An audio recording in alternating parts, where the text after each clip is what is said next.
일일텐 가족 여러분 안녕하십니까? 주님의 다시 오심을 기대하면서 도적같이 임할 그때를 위하여 늘 준비된 자세로 살아가는 여러분 한 분 한 분의 삶 속에 오늘도 하나님의 도우심과 위로하심과 기쁨의 영이 충만하기를 간절히 바랍니다. 오늘은 누가복음 13장입니다. 여러분은 주변에 어떤 사람이 고난을 당하면 그 고난에 대해서 어떻게 생각하십니까?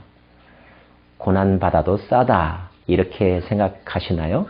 아니면 저 사람은 무슨 죄가 저렇게 많아서 저렇게 힘든 일을 겪을까 이렇게 생각하시나요?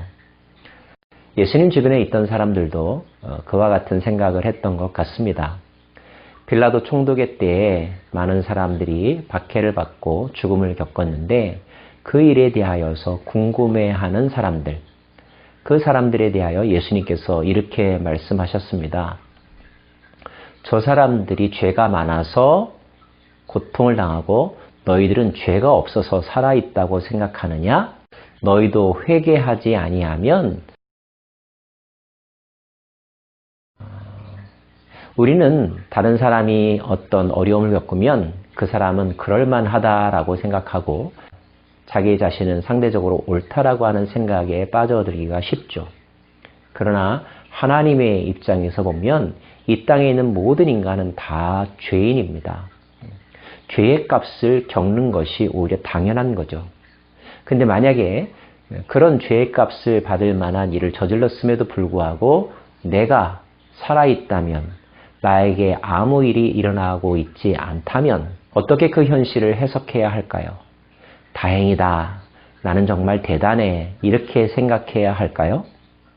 주님은 만약에 너에게 그런 일이 일어나지 않았다면 그것은 너희가 회개할 수 있는 기회와 시간을 하나님께서 주신 것이라고 생각하고 자기를 돌아보라고 말씀하십니다. 포도원지기와 주인의 비유를 들으시면서 포도원지기가 주인에게 간청하여 열매 맺지 못하는 나무에게 1년만 더 시간을 달라고 부탁하는 이야기를 하십니다. 이 말씀 속에는 너희들이 심판받아야 마땅하지만 예수님께서 이 땅에 오셔서 그 심판을 잠깐 뒤로 미루게 하시고 우리로 하여금 돌아올 기회, 회개할 기회를 주신 것이니 마음을 새롭게 하고 하나님의 음성을 듣고 주께 돌아오라고 하는 말씀입니다. 모든 것은 다 때가 있죠? 회개에도 때가 있는 것입니다. 그 때를 놓치면 회복 불가능한 상태에 처하게 된다는 사실을 기억하십시오. 오늘도 여러분에게 주어진 많은 시간들 속에 그 시간들을 잘 활용하시기를 바랍니다. 특별히 그 중에서 이 시간이 나로 하여금 반성할 시간, 회개할 시간으로 주신 하나님의 은총이라고 생각이 들거들랑 바로 그 자리에서 무릎을 꿇고 자신의 죄를 회개하면서 하나님 앞으로 돌아오시기를 간절히 소망합니다.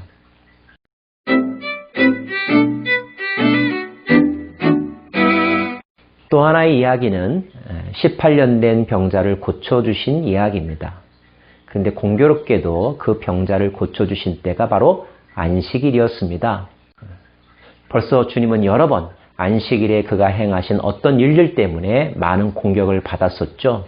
그럼에도 불구하고 예수님은 그 병자를 고치셨고 또 말씀하시기를 너희들이 소나 나귀를 외양간에서 풀어 먹이게 하면서 어찌 아브라함의 자손이 고통 가운데 있는 것을 고쳐주지 않느냐라고 강조하십니다. 다시 한번 안식일이 사람을 위하여 있는 것이며 안식은 생명을 살리는 일을 하는 날이라는 것을 말씀하신 것이죠. 그 말씀에 연이어서 하나님의 나라는 겨자씨와 같고 하나님의 나라는 누룩과 같다는 것. 여기서 겨자씨와 누룩이 상징하는 것은 점진적으로 확장되어 가는 것. 하나님 나라의 점진적 확장성을 강조하고 있는 것입니다. 왜 겨자씨와 누룩으로 하나님 나라를 비유하시는 이 설명을 안식일 병자를 고치신 사건에 이어서 말씀하신 것일까요? 주님은 많은 사람들의 공격에도 불구하고 안식일 규정에 대한 그들의 율법주의를 하나씩 깨트려 가면서 안식일의 참된 의미를 회복시키고 계신 것입니다. 처음에는 반대했던 사람, 잘 몰랐던 사람들도 예수님의 반복되는 그런 사역을 통하여 다시 한번 생각하게 되었고 안식일의 의미를 제대로 깨달아가게 되었을 터인데 그 깨달음의 과정, 그 과정이 확산되어 가는 것, 이것이 바로 하나님 나라가 이 땅 가운데 실현되는 것이며 그것은 마치 누룩과 같이 겨자씨와 같이 처음에는 작고 그리고 사람 눈에 잘 보이지 않는다 할지라도 그러나 분명한 생명력 때문에 점점 더 확장되어 간다는 것.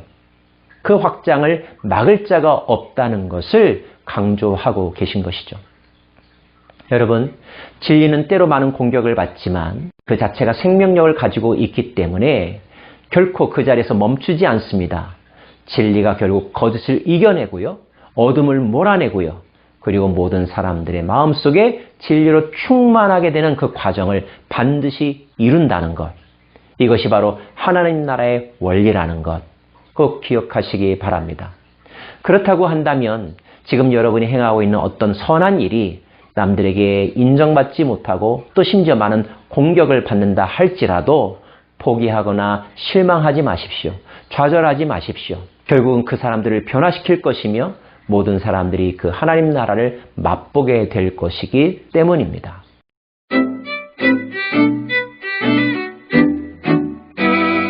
주님은 또 하나의 질문을 받습니다.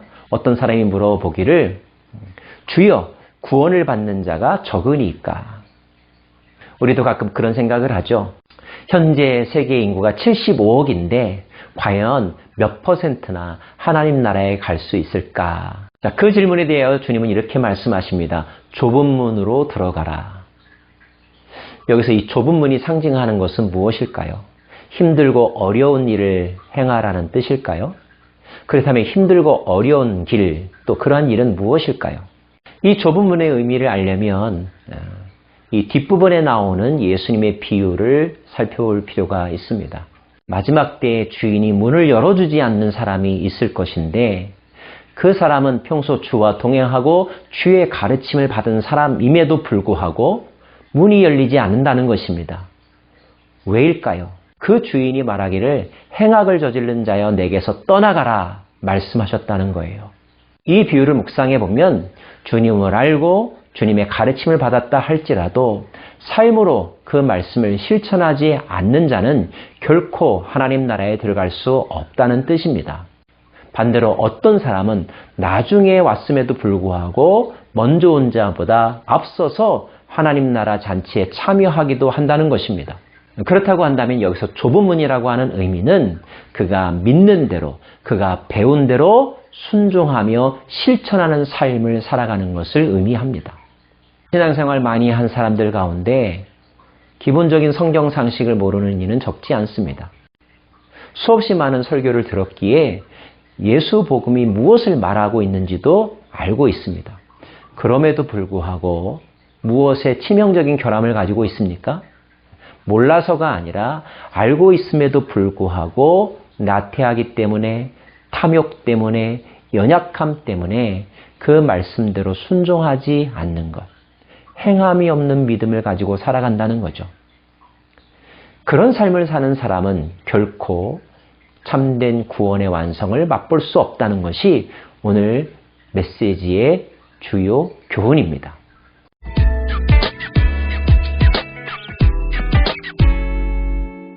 이어서 마지막 부분에는 예루살렘에 대하여 탄식하는 예수님의 마음이 표현되어 있습니다.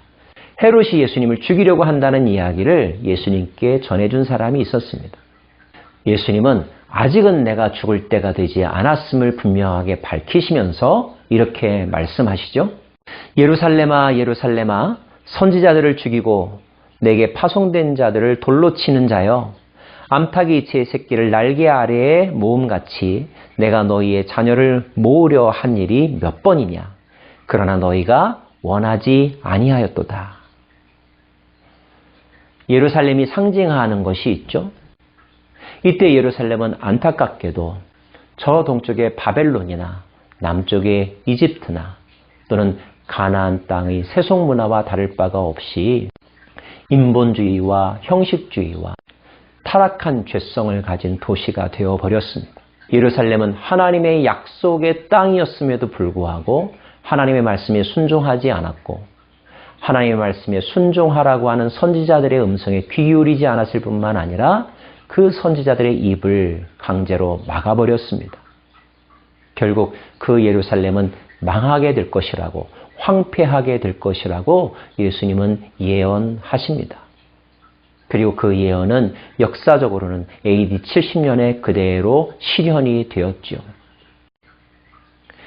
예루살렘뿐이겠습니까? 이 시대에도 인간이 추구하는 욕심의 바탕 위에서 화려함과 물질과 허황된 꿈으로 가득 찬 도시들이 참 많이 있습니다. 그 도시에 사는 사람들은 진리에 더 이상 귀 기울이지 않습니다. 자기 소견에 옳은 대로만 살아가려고 합니다. 편리주의와 쾌락을 쫓아가며 살아갑니다. 결국 그런 도시의 미래는 어떻게 될까요? 하나님께서 회개할 때를 주시지만 그때에 돌아오지 않는다면 결국 황폐하게 될 것입니다. 심판받게 될 것입니다. 바라건대 우리가 사는 이 도시가 그렇게 되지 않기를 깨어 기도하십시다. 개인적인 차원에서 뿐만 아니라 도시적인 차원에서, 국가적인 차원에서 우리는 하나님께서 우리에게 허락하신 회개의 때를 놓치지 아니하고 주께로 돌아가기를 바랍니다. 말씀의 기초를 다시 쌓기를 원합니다. 무너진 성벽과 성전을 재건하는 거룩한 움직임이 이곳 저곳에서 깨어있는 그리스도인들에 의하여 다시금 시도되기를 바랍니다.